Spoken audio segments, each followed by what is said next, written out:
there is a difference of opinion about how long our species in general has been on the planet. It's a flash of a second in evolutionary time. Richard Dawkins thinks it might be as long as 250,000 years. You make it 250,000. Francis Collins, the man who did the DNA decoding, the Human Genome Project, who's, by the way, another Christian scientist, or rather, scientist who is a Christian. I won't make that mistake again. You know what Mark Twain said about the work of Mary Baker Eddy, the Christian Science writer, founder of it, her books? Chloroform in print, he said. This is a digression. It's a digression.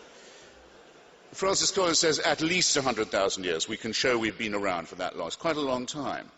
I'll take 100. Never mind. I don't need 250,000 for my point.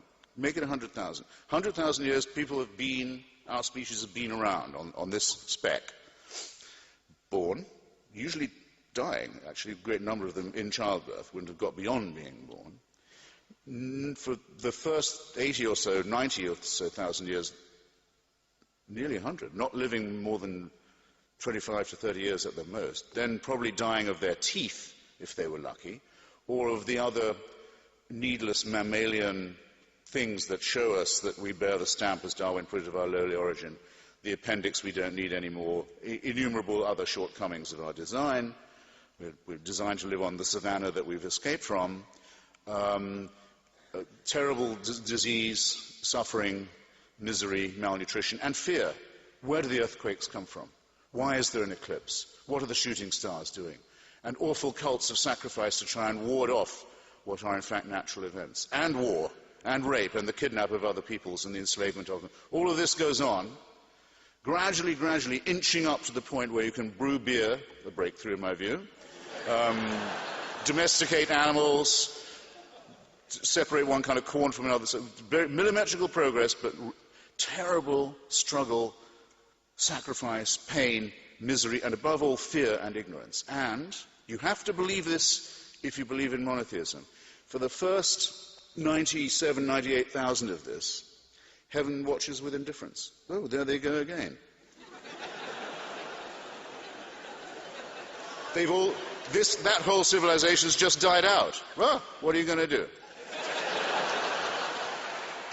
They're raping each other again. They're poisoning. They think that the other tribe has poisoned the well, so they're going to kill all their children. All this, just watch all that. 3,000 years ago at the most, it's decided, no, we've got to intervene now.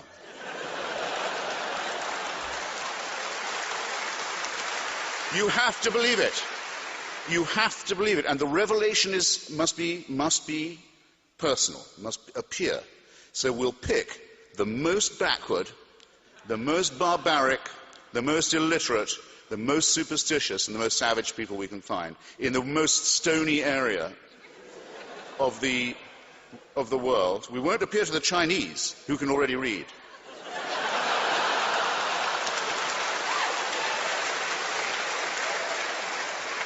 We won't appear in the Indus Valley, where they know a thing or two and they're already, they're very far advanced. No. We'll appear to this brutal, enslaved, hopeless, superstitious crowd, and we'll force them to cut their way through all of their neighbors with slaughter, genocide, and racism, and settle on the only part of the Middle East where there's no oil.